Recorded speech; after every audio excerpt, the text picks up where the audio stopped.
स्नेहदा स्पन्दन स्नेहदा स्पन्दन।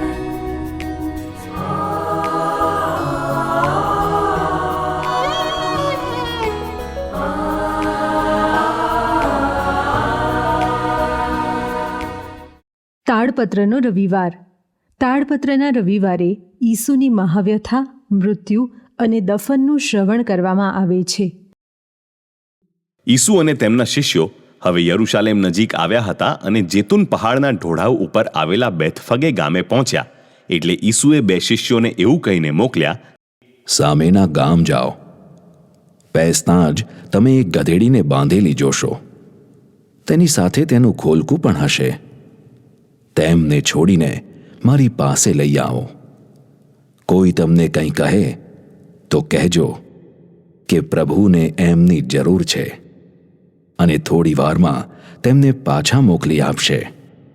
પયગંબરે ભાખ્યું હતું કે યરૂશાલેમને ખબર કરો, જો તારો રાજા તારી પાસે આવે છે. એ નમ્ર વેશે ગધેડા ઉપર ભારવાહી પશુના બચ્ચા ઉપર બેસીને આવે છે. તે સાચું પડે એટલા ખાતરામ બન્યું. શિષ્યોએ ઈસુના કહેવા પ્રમાણે કર્યું. તેઓ ગધેડીને અને તેના ખોલકાને લઈને આવ્યા અને તેમના ઉપર પોતાના વસ્ત્રો નાખ્યા. એટલે ઈસુ ઉપર બેઠા. ટોળામાંના ઘણા લોકોએ પોતાના વસ્ત્રો રસ્તા ઉપર બિછાવ્યા, જ્યારે બીજાઓએ ઝાડની ડાળીઓ કાપીને રસ્તા ઉપર પાથરી દીધી. અને ઈસુની આગળ અને પાછળ ચાલતા લોકો પોકાર કરવા લાગ્યા, દાવીદના પુત્રનો જય જયકાર હો. પ્રભુને નામે આવનાર ઉપર આશીર્વાદ ઉતરો. પરમધામમાં જય જયકાર હો. ઈસુએ યરૂશાલેમમાં પ્રવેશ કર્યો ત્યારે આખું શહેર ખડભડી ઉઠ્યું અને લોકો પૂછવા લાગ્યા, આ કોણ છે? અને ટોળાએ જવાબ આપ્યો, એ તો ગાલિલમાંના નાસરેતના પૈગંબર ઈસુ છે. स्नेहदा स्पन्दन स्पन्दन। તાડપત્રના રવિવારે ધર્મસભાની પરંપરા મુજબ સમાંતર શુભ સંદેશો નામે ઓળખાતા માથી, માર્ક, લુકમાંથી એક શુભ સંદેશ અનુસાર ઈસુની મહાવ્યથા, મૃત્યુ અને દફનનું શ્રવણ કરવામાં આવે છે. આ વર્ષે માર્કકૃત શુભ સંદેશનો પાઠ છે. માર્ક ઈસુની મહાવ્યથાને 14 અને 15મા અધ્યાયમાં ગોઠવે છે. માર્ક 14મા અધ્યાયમાં 5 બનાવો ગોઠવે છે. આ 5 બનાવો બને છે પુણ્ય ગુરુવારે. આ બનાવો શરૂ થવાનો સમય છે ગુરુવારે સાંજે સૂરજ ડૂબે એ પછી, અને બનાવો પૂરો થવાનો સમય છે શુક્રવારનો સૂરજ ઉગે એ પહેલાં. આ પુણ્ય ગુરુવારના બધા જ બનાવોમાં ઈસુની મહાવ્યથા પેદા કરનારા પાત્રો છે યહૂદીઓ. અધ્યાય 14ના 5 બનાવો પુણ્ય ગુરુવારના છે. પહેલો બનાવ છે ઈસુનું છેલ્લું ભોજન. બીજો બનાવ છે ઈસુની જૈતુન વાડીમાંની વેદના.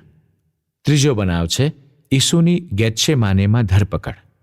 ચોથો બનાવ છે ઈસુની વરિષ્ઠ સભા સમક્ષ હાજરી. પાંચમો બનાવ છે ઈસુની યહૂદીઓ દ્વારા ઠઠ્ઠા મશ્કરી. અહીં અધ્યાય 14 પૂરો થાય છે અને પુણ્ય ગુરુવાર પણ પૂરો થાય છે. અધ્યાય 15માં માર્ક 5 બનાવો નોંધે છે જે શુભ શુક્રવારે બને છે. આ બનાવોનો સમય છે શુક્રવારનો સવારનો સૂરજ ઉગે ત્યારથી માંડીને શુક્રવાર સાંજનો સૂરજ ડૂબે ત્યાં સુધીનો. આ બધા બનાવોમાં ઈસુની મહાવ્યથા અને મરણ પેદા કરનારા પાત્રો છે રોમનો. શુભ શુક્રવારનો પહેલો બનાવ છે ઈસુ રોમન ગવર્નર પિલાતુસ સમક્ષ. બીજો બનાવ છે ઈસુ ક્રૂસના માર્ગ પર. ત્રીજો બનાવ છે ઈસુનું ક્રૂસારોહણ. ચોથો બનાવ છે ઈસુનું મૃત્યુ. પાંચમો બનાવ છે ઈસુનું દફન. ઈસુની મહાવ્યથામાં ઈસુને સાથ આપનારા પાત્રોમાં કુરેને ગામના સિમોન, મગદલા ગામની મરિયમ, અન્ય સ્ત્રીઓ આવી જાય. આ પાત્રોએ પોતાની હાજરીથી ઈસુને ઘણી રાહત પહોંચાડી છે. ઈસુ પૂરેપૂરા માનવ બન્યા છે, માટે જ મહાવ્યથા અવર્ણનીય છે.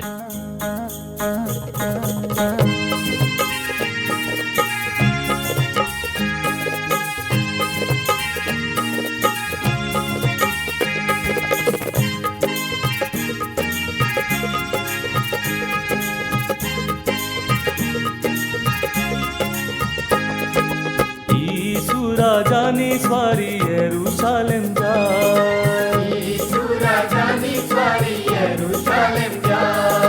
રાજાના રાજા ઈસુ યરૂશાલેમ જાય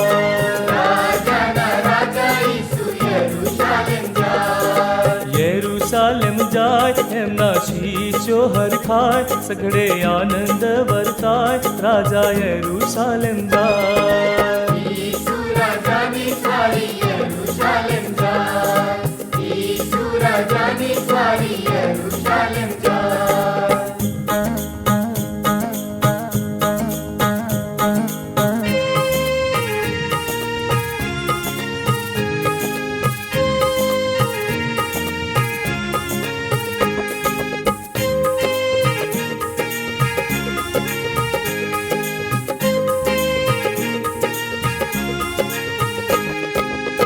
દર્શન કરવાને સારી દુનિયા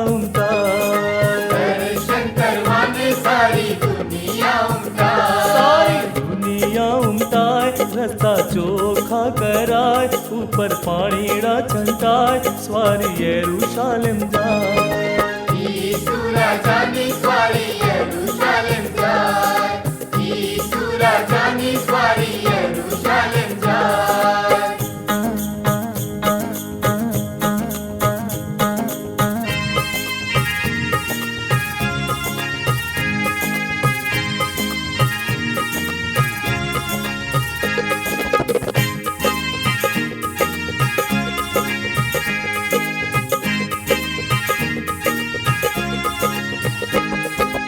શોભા કરવાને ડાળો ખજૂરની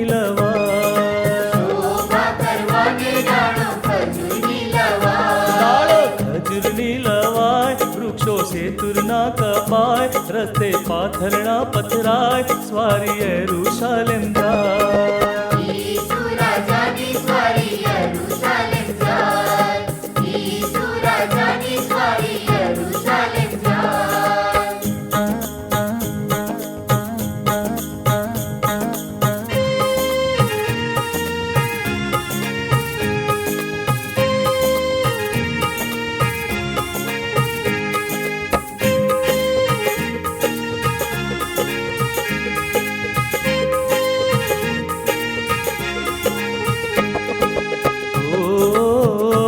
એના મુખનો મલકાર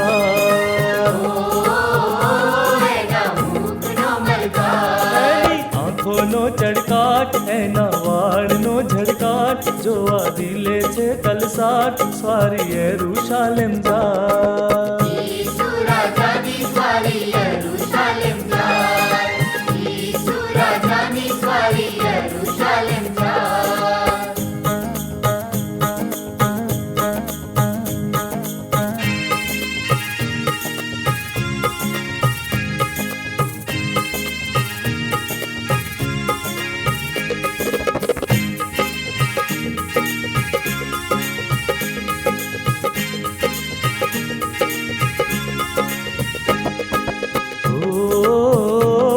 આજે દેવ દર્શન થાય